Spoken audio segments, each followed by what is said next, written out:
Record. Good morning and happy Tuesday.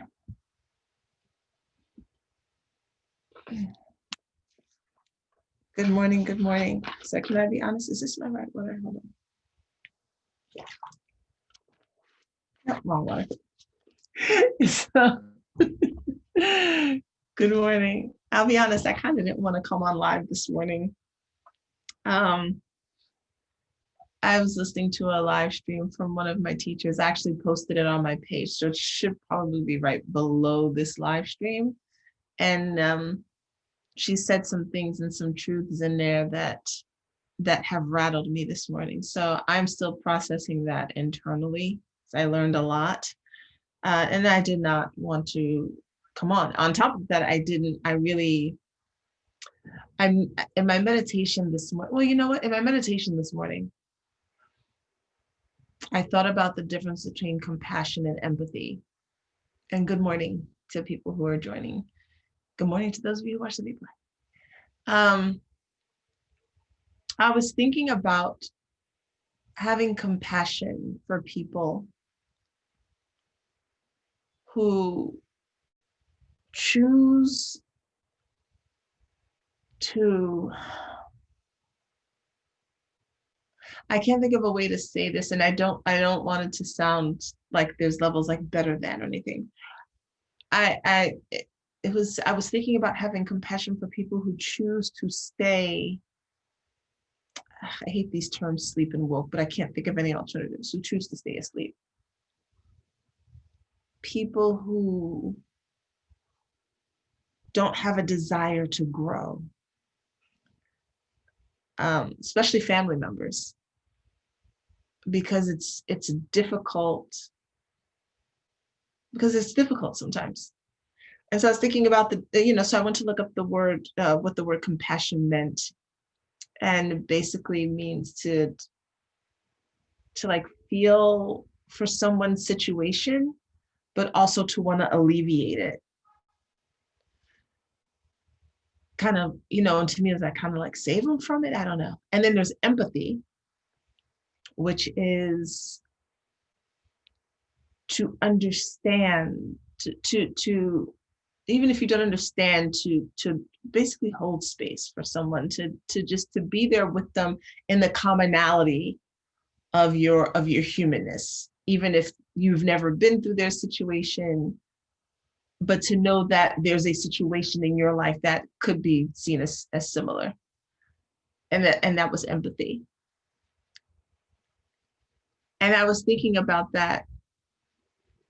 Y'all, I'm sorry. I'm still so rattled by this live stream that I saw this morning, and I'm trying not to think about it, and I'm trying not to concentrate on it. And because I'm trying to do that, the thing that I originally want to talk about won't even like filter through my body. And again, I encourage you to watch the live stream. And it just, I don't want to talk about it. Because I don't like to talk about things usually until I've had some time to kind of process them.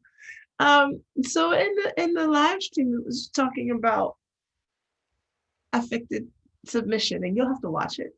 That's all I'm gonna say. So what I realized about myself, this is why this was as yet untitled, because the universe is like, oh, you think you're gonna come on and talk about compassion and empathy? What I realized about myself in my marriage was that, and I've discussed some of this before, my responsibility in my marriage was that I was a child. I was a girl. Not just because I was young, because got married at 23, so I really was a girl. But I went into my marriage not wanting to be responsible for anything. I really wanted not to have to work. I mean, probably physically too, but emotionally, I didn't want to have to work. However, I chose, a rehab project. I chose a rehab man. So I chose a man. I chose a man who I knew it was going to be hell of work in an effort to save him and make him better. And part of the reason why I did that was to boost my own self-esteem, to say, kind of see what I did. Yeah. That would never happen now. It really wouldn't. And I did not want to be responsible for when the marriage ended. I wanted to make him responsible and say that it was all his fault and that I had nothing to do with it. I see this a lot in women, where we find ourselves in relationships that don't turn out the way we desire them to or thought they should. And then we blame the man for that. Because had he been different, had he done the things that we thought he should have done, like we really wanted to run it. We wanted to run it, but we didn't want to run it out front. Like it's confusing because it doesn't make any sense. Like we want to run shit, but we want it to seem like he's running shit, but he's not running shit correctly. So we have to fix it. It's exhausting. And then when he just shuts down completely, because he's tired of trying to like scramble here, there, and everywhere, then we're really pissed.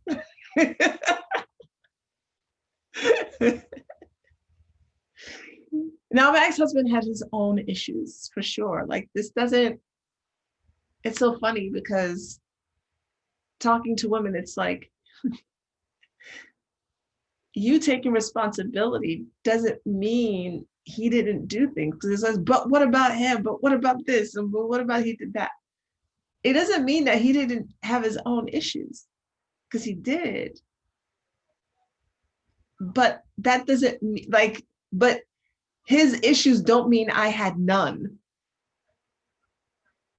You get what I'm saying? Like he like I came to the marriage with luggage.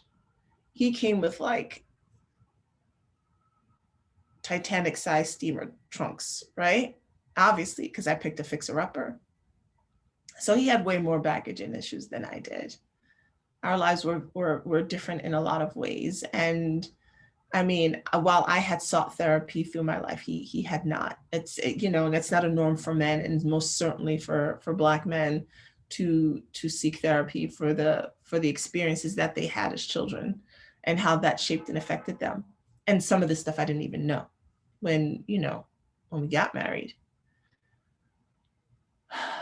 But yeah, this thing is working its way through, because I realized that in the 3 relationships that I've had, and I've made the distinction between relationships and just people you just sex, right? Relationships, you're doing a thing, you think you're building towards something. I don't know. I've been the one who wanted to save them. I wanted to make life easier. I was the martyr. And it bothers me and hurts me that I spent so much time in that position. So that's what was working its way through my system, and saying that out loud a little bit has helped it to not be so dense in my body. And the thing is that that's not who I am now. That's part of the growth process. And here's the thing. When we guilt and regret are coming up now. So not for me, but it's just guilt and regret is what popped into my head, because I think that there's this way where we, we were who we were, we learn, we're different, we look back, and then we're mortified. Like we're mortified, like, oh my God, how could I have been that way? And even this morning, there was a point in time when I was like crying over, not crying, well, the tears were coming over like the amount of lost time, like, and then there's this regret that comes in. It's all part of the process. It's all part of the process. 2020 vision is always, hindsight is always 2020. Man, that saying is never going to be the same for me after this year, for sure. But hindsight is always, you can always see clearly when you look back. You were who you were in that moment, in that time. I was who I was then. I had a set of beliefs that I had grown up with. I had a set of beliefs that society had groomed me with. I did the best that I could with who I was at that time. And it's no point in feeling regret or shame for decisions that you made at a time when you were not as aware as you are now. Because there was no way for you to know. And there's always this, well, I wish I didn't have to go through such painful experiences. There's no way to be human and not go through pain. It is through pain is partly how we grow. There's nothing that grows on this planet that doesn't have to break through something or push through something, or there's nothing that pops in with that kind of ease. The gift of being human is that we can sense that and kind of, especially as women, always treat it like birth, Here comes the uncomfortable wave, the contraction, and we can just kind of rock with it and breathe with it. Some choose to medicate themselves through that pain, understandable. But we can just rock with it, breathe through it, and allow it to work its way through and do what it has to do through our bodies. But feeling the guilt and shame around it, feeling the regret, that doesn't help the process. Thankfully, all my ankle just cracked. Thankfully, my ex-husband and I had many conversations before he passed away. I apologized. Like, there was one conversation that was so tearful. Like, we were both on the phone just crying with each other. And apologizing and forgiving each other. So I'm grateful to have had that. However, even if I hadn't,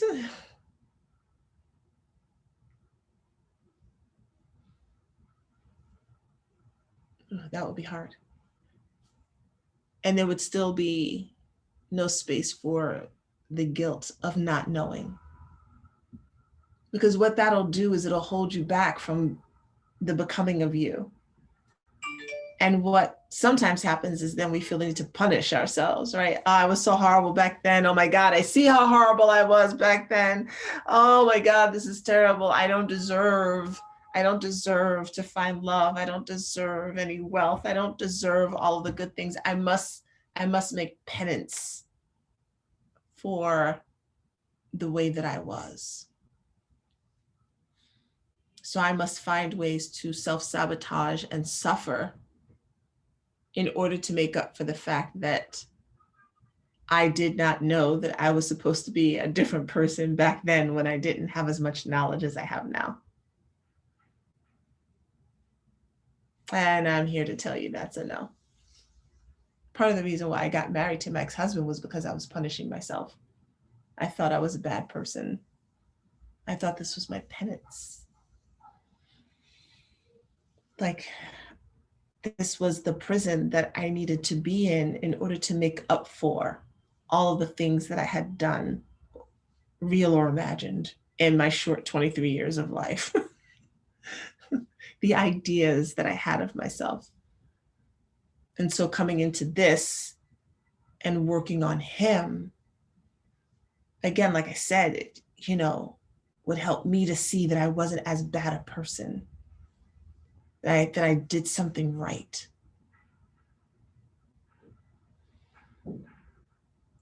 We cannot ever go back. And maybe, because initially I wanted to talk about compassion and empathy, and maybe it's important for us to have compassion for ourselves, for who we are, for where we've been. It doesn't absolve us of the things that we may have done that have hurt other people. We can apologize to them. We can ask for forgiveness. We can also forgive ourselves and be compassionate with ourselves. Because this is all part of the process and all part of the journey. And so this morning, I guess I'm sitting with that. I'm sitting with compassion for myself. I encourage you to have compassion for what you've done or been through. Compassion for the relationship you sabotaged. That was probably really good. Forgiveness for that.